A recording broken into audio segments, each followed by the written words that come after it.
രാമചന്ദ്രാഭിഷേകം ശ്രീരാമചന്ദ്രാഭിഷേകം സീതയാ സഹിത രാമചന്ദ്ര രഘുവീരരാജ്യാഭിഷേകം ശ്രീനീലകണ്ഠാഭിഷേകം ആഞ്ജനേയ പരിസേവ്യൻ ധീരഭരതാഭിപൂജ്യൻ വീരലക്ഷ്മണ കുമാര ശത്രുഘ്ന സോദരാർച്ചിത പദാബ്ജൻ ശ്രീനീലകണ്ഠ ഹൃദയേശൻ രാമചന്ദ്രാഭിഷേകം ശ്രീരാമചന്ദ്രാഭിഷേകം വേദവേദ്യേ പരേ പുംസി ജാതേ ദശരഥാത്മജേ വേദം പ്രാചേതസാദാസീത് സാക്ഷാത് രാമായണാത്മന. ഇതുവരെ വിശദീകരിച്ച കാര്യങ്ങളുടെയെല്ലാം അത്യന്തം കാച്ചിക്കുറുക്കിയുള്ള ആവിഷ്കൃതിയാണ് ഈ ശ്ലോകം. ത്രേതായുഗത്തിലെ വേദവേദ്യനായ പരമപുരുഷൻ ദശരഥന് മകനായിട്ട് അയോധ്യയിൽ അവതരിച്ചു. ആ അവസരത്തിൽ ആ ശ്രീരാമചന്ദ്ര മഹാപ്രഭു ആരാണെന്ന് നമുക്ക് മനസ്സിലാക്കി തരുന്നതിന് വേണ്ടി വേദവും ഒരു അവതാരം കൈക്കൊണ്ടു. അതാണ് രാമായണം. വേദത്തിൻ്റെ അവതാരമാണ് രാമായണം. ആരിലൂടെയാണ് വേദം അവതരിച്ചത്? പ്രാചേതസ്സിലൂടെ, വാൽമീകിയിലൂടെ. ആരാണോ പരമമായിരിക്കുന്ന വേദ തത്വത്തെ നേരിട്ട് പ്രത്യക്ഷമായി അനുഭവിച്ചറിഞ്ഞിരിക്കുന്നത്, ആ ആളിന് മാത്രമേ ഇങ്ങനെ ഒരു സൃഷ്ടി വേദത്തെ നമ്മുടെ മുന്നിലേക്ക് കൊണ്ടുവരുന്ന പ്രകാരത്തിൽ ഒരു ആവിഷ്കൃതി നിർവഹിക്കാനായി സാധിക്കുകയുള്ളൂ. പരമാത്മാവിനെ സാക്ഷാത്കരിച്ച വാൽമീകിയാണ് അത് ചെയ്തിരിക്കുന്നത്. അത് കഴിഞ്ഞ് അനേക നൂറ്റാണ്ടുകളും ആയിരത്താണ്ടുകളും അനേക ലക്ഷം വർഷങ്ങളും കഴിയുമ്പോൾ വ്യാസഭഗവാൻ ആ വേദ തത്വങ്ങൾ തന്നെ നമുക്ക് കുറെ കൂടി ബൃഹത്തായ വലിപ്പമേറിയതായ ഒരു മഹാകാവ്യത്തിലൂടെ, അതിന് ഇതിഹാസ പദവിയുണ്ട്, അതിലൂടെ മഹാഭാരതത്തിലൂടെ നമുക്ക് കാണിച്ചു തന്നു. ഈ രണ്ട് മഹാഗ്രന്ഥങ്ങളും വേദതത്വങ്ങളെയാണ് നമ്മുടെ മുന്നിൽ അവതരിപ്പിക്കുന്നത്. പുരാണങ്ങളും അങ്ങനെ തന്നെ. പുരാണങ്ങളുടെ സമ്പ്രദായത്തിന് വ്യത്യാസമുണ്ട്. ഇതിഹാസങ്ങളുടെ സമ്പ്രദായത്തിൽ നിന്നിട്ട് അല്പം ഭേദപ്പെട്ടതാണത്. ലക്ഷ്യം ഒന്ന് തന്നെ, ചെയ്യുന്ന ജോലിയും ഒന്ന് തന്നെ. പരമപുരുഷൻ ഭൂമിയിലേക്ക് വന്നപ്പോൾ വേദം രാമായണമായി എന്ന് രാമനെയും അതേപോലെ തന്നെ രാമായണത്തെയും വേദത്തെയും പരിചയപ്പെടുത്തിക്കൊണ്ട് അവ തമ്മിലുള്ളതായ ബന്ധം വ്യക്തമാക്കിക്കൊണ്ട് നമുക്ക് നമ്മുടെ ആചാര്യന്മാർ പറഞ്ഞു തന്നിരിക്കുന്നു. പരമപുരുഷൻ ഒരാളുണ്ട്. അതാണ് നമ്മൾ ഈ ശ്ലോകത്തിൽ നിന്ന് ആദ്യമേ തന്നെ ഗ്രഹിക്കേണ്ടത്. ഈ ലോകത്തിൻ്റെ മുഴുവൻ ഉൽപ്പത്തി സ്ഥാനമായി, ഈ ലോകത്തിൻ്റെ മുഴുവൻ നിലനിൽപ്പിന് ആധാരമായി, ഈ ലോകത്തിൻ്റെ ലയത്തിനും ആസ്പദമായി ഒരു അലൗകികമായ മണ്ഡലമുണ്ട്. ചൈതന്യസ്വരൂപനായിരിക്കുന്ന പരമപുരുഷൻ. നമ്മയെല്ലാം പുരുഷൻ എന്നാണ് വേദാന്തശാസ്ത്രം പറയുക. അതിന് കാരണമുണ്ട്. പുരുഷൻ എന്ന് പറഞ്ഞാൽ ഒരു ആൺ എന്നുള്ള അർത്ഥത്തിലല്ല. അങ്ങനെ ഒരു അർത്ഥത്തിൽ നമ്മുടെ ലൗകിക മണ്ഡലത്തിൽ പുരുഷൻ എന്നുള്ള വാക്കിൻ്റെ ഉപയോഗമുണ്ട്. പുരുഷൻ എന്നും സ്ത്രീ എന്നും. ആ അർത്ഥത്തിലല്ല പുരുഷൻ എന്ന് ഗീത തുടങ്ങിയതായ മഹാഗ്രന്ഥങ്ങളിൽ പറയുക.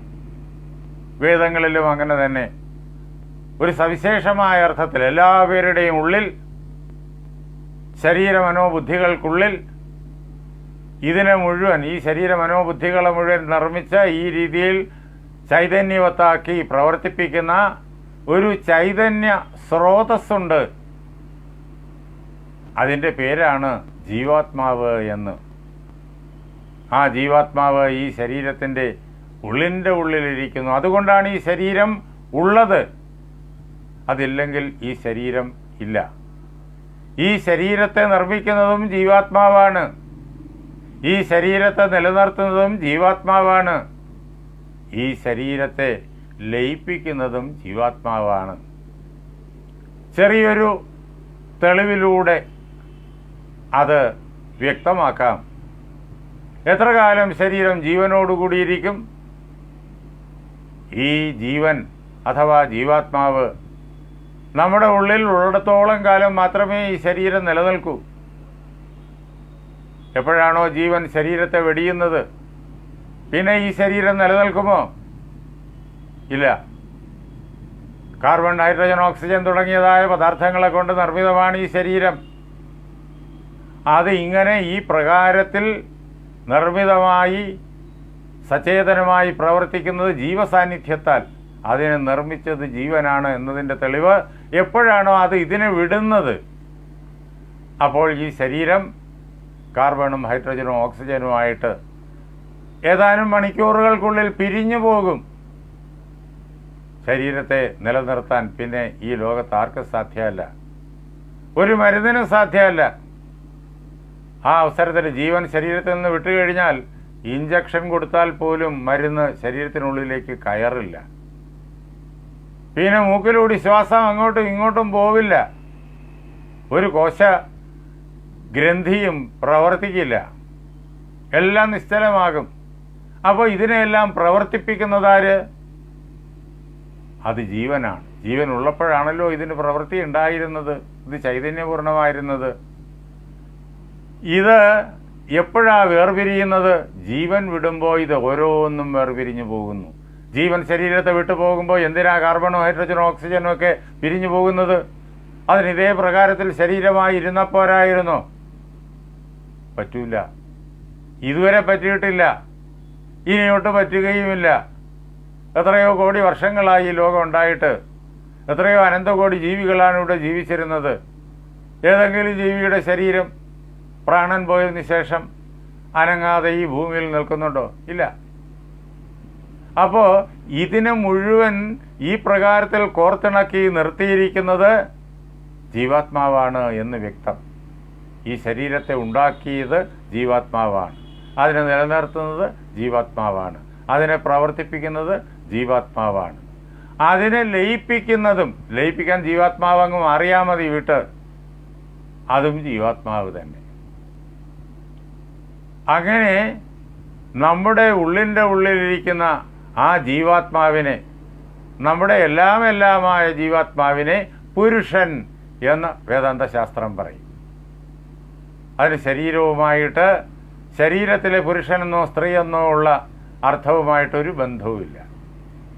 ഈ ലോകത്തിൽ എല്ലാ മനുഷ്യരും പുരുഷന്മാരാണ്, എല്ലാ മൃഗങ്ങളും പക്ഷികളും അതേപോലെ തന്നെ ഏകകോശ ജീവികളും, എന്തിന് വൈറസ് പോലും പുരുഷനാണ്. എന്തുകൊണ്ടെന്നാൽ അതിൻ്റെ എല്ലാം ഉള്ളിലിരിക്കുന്നത് പുരുഷനാണ്. ശരീരത്തിലെ പുരുഷനെന്നും സ്ത്രീ എന്നുമുള്ള വ്യത്യാസം ജീവാത്മാവിലില്ല. അങ്ങനെ എല്ലാവരിലും ജീവൻ ഉണ്ട് എന്ന് നാം കരുതുന്ന സർവ്വതിലും പുരുഷൻ ഇരിക്കുന്നു. അതുകൊണ്ടാണ് അതുള്ളത്. എല്ലാത്തിലും ഇരിക്കുന്ന പുരുഷൻ വേറെ വേറെ വേറെ പരസ്പര ഭിന്നമായ പുരുഷന്മാരാണോ? അല്ല, ഒരേ പുരുഷനാണ് ഇരിക്കുന്നത്. അത് നമുക്കിനി അധ്യാത്മരാമായണത്തിലൂടെ കടന്നു പോകുമ്പോൾ കാര്യകാരണ സഹിതം വിശദമായി മനസ്സിലാകും. ഒരേ പുരുഷനാണ് ജീവനുള്ളതും ജീവനില്ലാത്തതുമായിട്ടുള്ള ഈ പ്രപഞ്ചത്തിലെ സർവ്വ പദാർത്ഥങ്ങൾക്കുള്ളിലും പുറമേയും നിറഞ്ഞു നിൽക്കുന്നത്. അത് ഈ ലോകത്തെയും കടന്ന് അനന്തകോടി ബ്രഹ്മാണ്ടങ്ങളെയും കടന്ന് അനന്തമായി വ്യാപിച്ചു നിൽക്കുന്നു. അത് എവിടെ തുടങ്ങുന്നു, എവിടെ അവസാനിക്കുന്നു എന്ന് ആർക്കും പറയാൻ പറ്റൂല. അങ്ങനെ അനാദി അനന്തമായിട്ട് നിൽക്കുന്നു. അങ്ങനെയുള്ള ആ പുരുഷൻ എന്ന് പറയുന്ന തത്വമാണ് നമ്മുടെ എല്ലാം ഉള്ളിലിരിക്കുന്ന ജീവാത്മാവെന്നുള്ള പുരുഷൻ. സർവത്ര വ്യാപിച്ചു നിൽക്കുന്ന പുരുഷനെ അപ്പോൾ എന്തു പറയണം? ഈ പുരുഷനിൽ നിന്നിട്ട്, നമ്മുടെ ഉള്ളിൽ, ഓരോരുത്തരുടെ ഉള്ളിലും ഇരിക്കുന്ന പുരുഷനിൽ നിന്നിട്ട് വേറിട്ട് കാണിക്കാൻ വേണ്ടി പരമപുരുഷൻ എന്ന് പറയും. ആ പുരുഷനാണ് നമ്മുടെ ശരീരത്തിനുള്ളിലിരിക്കുമ്പോൾ ജീവാത്മാവ് എന്ന പേര് നമ്മൾ നൽകുന്ന പ്രകാരത്തിൽ പുരുഷനായി കുടികൊള്ളുന്നത്. നമ്മുടെ ഉള്ളിലെ പുരുഷൻ ആ പരമപുരുഷൻ തന്നെ. ശരീരത്തിനുള്ളിലിരിക്കുമ്പോൾ പുരുഷൻ എന്ന് പറയുന്നു. ശരീരത്തിനുള്ളിലിരിക്കവേ എല്ലാ ശരീരത്തിനും ഉള്ളിലിരിക്കുന്നു എന്ന് തിരിച്ചറിയുമ്പോൾ, ശരീരത്തിന് വെളിയിലുമുണ്ട് എന്ന് തിരിച്ചറിയുമ്പോൾ അതിനെ നമ്മൾ പരമപുരുഷൻ എന്ന് പറയുന്നു. ആ പരമപുരുഷനെ എങ്ങനെ അറിയാം? ഈ കണ്ണുകൊണ്ട് കാണുന്നില്ല, ഈ കാതുകൊണ്ട് കേൾക്കുന്നില്ല പരമപുരുഷനെ, മൂക്കുകൊണ്ട് മണത്തറിയാൻ പറ്റുന്നില്ല, നാവ് കൊണ്ട് രുചിച്ചറിയാൻ പറ്റുന്നില്ല, ത്വക്ക് കൊണ്ട് തൊട്ടറിയാൻ പറ്റുന്നില്ല. ഈ ലോകപദാർത്ഥങ്ങളെല്ലാം കണ്ടും കേട്ടും ഒക്കെ മനസ്സിലാക്കാം. പക്ഷേ പരമപുരുഷന് അങ്ങനെ പറ്റുന്നില്ലല്ലോ. എങ്ങനെ അറിയാൻ പറ്റുമോ? ഉണ്ട്, അറിയാൻ മാർഗമുണ്ട്. എന്താ മാർഗം? വേദം. വേദങ്ങളിലൂടെ അറിയാം. വേദം എന്നുള്ള വാക്കിൻ്റെ അർത്ഥം ജ്ഞാനം എന്നാണ്. പരമപുരുഷനാണ് പരമമായിരിക്കുന്ന ജ്ഞാനം, അറിവ്. അതിനപ്പുറം വേറൊരറിവില്ല. മറ്റെല്ലാ അറിവുകളും അതിനുള്ളിൽ പെടും. അതിനു കൂടാതെ കണ്ട ഒരറിവുമില്ല. ജീവനുള്ളൊരു വ്യക്തി നല്ലവണ്ണം പഠിച്ചിട്ടുള്ള ആളാണെങ്കിൽ നമ്മൾ പറയും അദ്ദേഹം നല്ല അറിവുള്ള ആളാണ് എന്ന്. ഈ അറിവ് ആരെ ആശ്രയിച്ച് നിൽക്കുന്നു? ഈ സ്ഥൂല ശരീരത്തെ ആശ്രയിച്ചിട്ടാണോ?